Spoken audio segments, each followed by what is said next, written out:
Assalamualaikum warahmatullahi wabarakatuh. Selamat sore Pak Irwan dan juga teman-teman. Hari ini saya bersama teman-teman saya, Mbak Nora Afifah dan Mbak Hilma, akan menjelaskan mengenai perbedaan perencanaan strategis dan operasional pada entitas publik dan entitas bisnis. Langsung saja ke slide pertama, yaitu setiap organisasi pasti memiliki tujuannya. Masing-masing tujuan tersebut diinterpretasikan menjadi sebuah perencanaan atau yang disebut planning. Nah, planning itu terbagi menjadi dua, yaitu perencanaan strategis dan perencanaan operasional. Perencanaan strategis merupakan perencanaan jangka panjang, sementara perencanaan operasional merupakan perincian dari perencanaan strategis tersebut. Selanjutnya akan dijelaskan oleh Mbak Hilma. Terima kasih. Nah, sekarang kita masuk pada tahapan perencanaan publik. Nah, tadi kan organisasi ada dua, organisasi ada publik, ada privat. Nah, secara garis besar, ketika organisasi publik itu melakukan perencanaan, ada 4 tahap yang dilalui. Yang pertama ada penyusunan rencana, kedua penetapan rencana, ketiga pengendalian pelaksanaan perencanaan, dan yang keempat evaluasi pelaksanaan rencana. Nah, sebenarnya organisasi publik sebagai entitas yang motifnya turun ekonomi, dalam melakukan perencanaan dia cenderung terstruktur dan teratur. Ada kebijakan yang mengaturnya gitu. Katakanlah di sini tuh organisasinya adalah pemerintahan, pemerintah pusat dan pemerintah daerah. Nah, Indonesia kan negara kesatuan nih. Tujuannya kan satu, ada satu muara di mana tujuan sama kan. Nah, jadi pemerintah daerah ketika mereka melakukan perencanaan itu harus bersinergi dengan perencanaannya pemerintah pusat. Jadi kalau pemerintah pusat punya perencanaan strategis nih, misal RPJP. Nah, pemerintah daerah itu harus menjadikan RPJP tadi sebagai baseline dalam pembentukan RPJMD. Jadi mereka terstruktur gitu, udah jelas hierarkinya. Terus nanti ketika mereka melakukan sudah terbentuk perencanaan strategisnya, udah ada hasilnya, itu menjadi hak bagi masyarakat buat tahu apa sih yang mau dikerjakan oleh pemerintah ke depan tuh, apa sih yang mau dikerjakan dalam proses penyelenggaraan pemerintahan nanti. Makanya tuh harus terbuka sifatnya, sehingga proses perencanaan nanti hasilnya, outputnya itu sifatnya harus terbuka, transparansi atau untuk masyarakat sebagai pihak yang telah memberikan kepercayaan kepada pemerintahan. Nah, untuk slide selanjutnya, di situ bisa kita lihat siklus perencanaan publik kalau secara lebih detailnya ya. Yang pertama kan kita evaluasi dulu hasil pelaksanaan tahun lalu, kemudian organisasi pendukung perencanaannya, selanjutnya ditetapkan asumsi perencanaan seperti apa, lalu kriteria evaluasi hasil perencanaannya bagaimana, lalu baru mulai menyusun tuh indikator program itu apa aja sih yang mau dilakukan nanti. Saat itu disusun juga kertas kerjanya, strateginya apa aja, programnya yang mau dikerjakan mana aja, sampai nanti pada tahap penetapan dokumen perencanaan yang nanti hasilnya harus bisa diketahui atau diakses oleh masyarakat, seperti itu. Slide selanjutnya. Nah, tadi kan untuk entitas publik ya, yang dia cenderung terstruktur dan harus terbuka gitu. Nah, untuk itu perencanaan strategisnya entitas bisnis ini kan dia motifnya ekonomi ya. Dia punya kepentingan untuk meningkatkan laba, untuk mendapatkan profit. Jadi di sini hierarki strateginya tuh secara garis besar ada 3 nih. Ada tingkat korporasi, tingkat bisnis unit, dan juga tingkat fungsional. Ketiga aspek, 3 level ini tujuan itu sama-sama untuk mencari profit, cuman beda level aja gitu. Nah, dia kan entitas bisnis nih, dia kan bersaing di pasar. Nah, untuk bersaing di pasar dia perlu strategi. Makanya dalam perusahaan melakukan perencanaan pun itu sudah merupakan strategi tersendiri bagi mereka. Nah, nanti ketika mereka melakukan perencanaan strategi ini, aktor itu nggak baku gitu, jadi tidak ada kebijakan di luar perusahaan yang mengatur mereka secara terikat gitu. Mereka punya otoritas sendiri untuk memiliki strategi dalam perencanaan strategisnya. Apakah akan didominasi oleh top management atau akan melakukan mix metode dengan partisipatif seperti itu, dan kebijakan perusahaan masing-masing. Selanjutnya nanti hasil perencanaannya pun itu merupakan asetnya perusahaan gitu. Mereka tidak punya kewajiban untuk membagi keluar, untuk menyampaikan publik, karena itu merupakan taktik untuk berkompetisi di pasar. Jadi sifatnya lebih tertutup, seperti itu. Jadi itu perbedaan antara publik dan bisnis tadi di bagian metodenya, kemudian bagian sifat informasinya, seperti itu. Nah, untuk selanjutnya akan disampaikan oleh Mbak Wulan. Oke, terima kasih. Sekarang saya akan membahas terkait teknik perencanaan, baik itu entitas publik maupun entitas bisnis.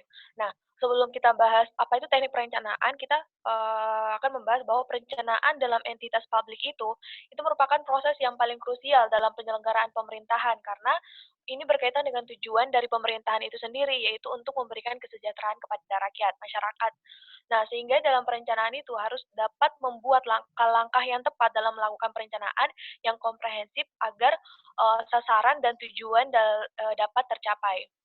Nah, dalam sebuah perencanaan itu tidak akan berguna apabila perencanaan yang telah disusun itu tidak mampu mewujudkan tujuan dari sebuah entitas, sehingga dalam perencanaan suatu entitas itu harus menentukan teknik atau langkah-langkah dalam menjalankan perencanaannya. Nah, teknik perencanaan itu apa? Teknik perencanaan itu merupakan salah satu langkah untuk menemukan suatu masalah yang mungkin akan timbul di masa yang akan datang, yang mempunyai hubungan penting di dalam pencapaian dan pelaksanaan tujuan entitas, serta terkait dengan metode perencanaan yang berhubungan dengan prosedur bagaimana manajemen sebagai penyusun perencanaan melaksanakan tugasnya. Pada entitas publik, perencanaan strategik itu mencakup keputusan-keputusan pokok mengenai arah organisasi yang lebih konseptual dibandingkan dengan perencanaan operasionalnya yang mencakup terkait yang mencakup yang berkaitan dengan program tertentu yang direncanakan dalam penerapan perencanaan strategik. Pada entitas publik, perencanaan itu dikaitkan dengan Undang-Undang Nomor 25 Tahun 2004 yang sudah dijelaskan sebelumnya, itu terkait dalam bentuk RPJP dan RPJM. Nah, selanjutnya, di sini pada dasarnya terdapat 5 teknik perencanaan utama dalam proses perencanaan. Ini di dalam buku Friend and Judith Kissel yang berjudul The Practice of Local Government Planning. Di situ menyebutkan, di situ ada 5 teknik dalam perencanaan. Yang pertama adalah tujuan dasar. Tujuan dasar itu menetapkan tujuan dasar pemerintah, baik pemerintah pusat maupun daerah. Yang kedua ada studi dan analisis, di mana studi tentang penggunaan lahan, demografi, transportasi, karakteristik ekonomi, dan kecenderungan yang ada pada pemerintahan, baik pemerintahan pusat maupun daerah yang bersangkutan. Yang ketiga adalah rencana dan persiapan kebijakan. Ini terkait dengan membangun sebuah perencanaan atau kebijakan yang menyebut bagaimana, di mana, dan kapan suatu entitas akan dibangun. Terus yang keempat ada implementasi. Ini terkait proses pengimplementasian perencanaan yang telah dibuat sebelumnya. Kemudian yang terakhir adalah pemantauan dan umpan balik terkait proses memantau hasil dari pencapaian rencana. Kelima teknik perencanaan ini harus diselenggarakan secara berkelanjutan, sehingga secara keseluruhan membentuk satu siklus perencanaan yang utuh. Nah, next. Di sini kita bisa, kami memberikan salah satu contoh teknik perencanaan dalam sebuah perencanaan pembangunan yang didasarkan pada Undang-Undang Nomor 25 Tahun 2004. Di sini terkait perencanaan daerah.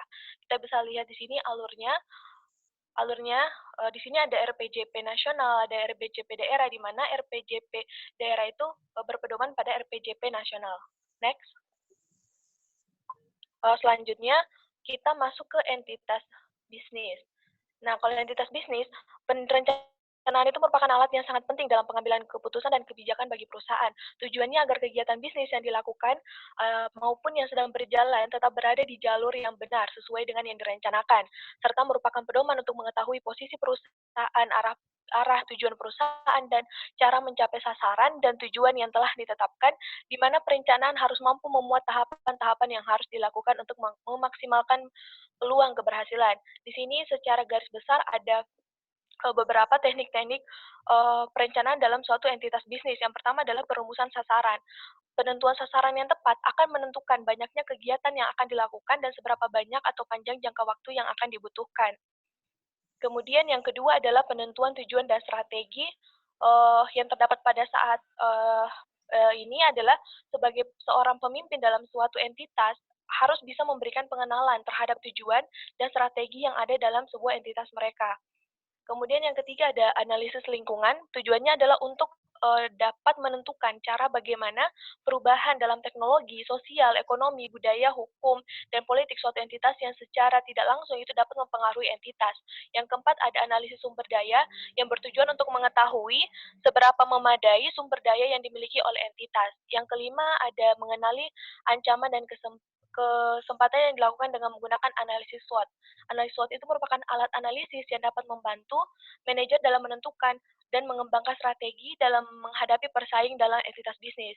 Yang terakhir ada evaluasi dan pengendalian, menentukan sejauh mana perubahan strategi yang dilakukan. Nah, sampai situ di sini jelas terlihat perbedaan antara teknik perencanaan dalam entitas publik maupun entitas bisnis, terlihat dari tujuan dari perencanaan itu sendiri. Selanjutnya akan dijelaskan oleh Mbak Rica. Ya, terima kasih. Pada bagian akhir, kami mencoba menyimpulkan penjelasan yang sudah dijelaskan oleh Mbak Nur Afifa dan Mbak Hilma tadi. Pada bagian sistem perencanaan, organisasi publik itu memiliki metode yang terstruktur dan juga terbuka. Karena kenapa disebut terstruktur? Karena sudah ada aturan bakunya, yaitu RPJP nasional. Sedangkan sifat yang terbuka menjelaskan bahwa perencanaan publik harus dipublikasikan kepada masyarakat karena sifatnya transparan. Untuk organisasi privat, metodenya lebih fleksibel dan juga tertutup. Tertutup di sini artinya hanya karyawan atau orang-orang dalam perusahaan yang tahu mengenai perencanaan entitas bisnis tersebut. Selanjutnya pada tahap perencanaan di organisasi publik itu dimulai dari menetapkan tujuan dasar hingga implementasi, dan pada organisasi privat yaitu perumusan sasaran hingga evaluasi dan pengendalian. Untuk teknik dan praktik perencanaan pada organisasi publik, perencanaan strategiknya berbentuk RPJP dan perencanaan operasionalnya berbentuk RPJM dan RKP. Untuk organisasi privat, perencanaan strategiknya merupakan perencanaan jangka panjang yang nanti akan dirincikan lagi menjadi perencanaan operasional yang bisa terdiri dari perencanaan keuangan, perencanaan investasi, produksi pemasaran, dan lainnya. Itu saja penjelasan mengenai perencanaan strategis dan operasional dari kelompok kami. Kami mohon maaf atas segala kekurangannya. Terima kasih. Wassalamualaikum warahmatullahi wabarakatuh.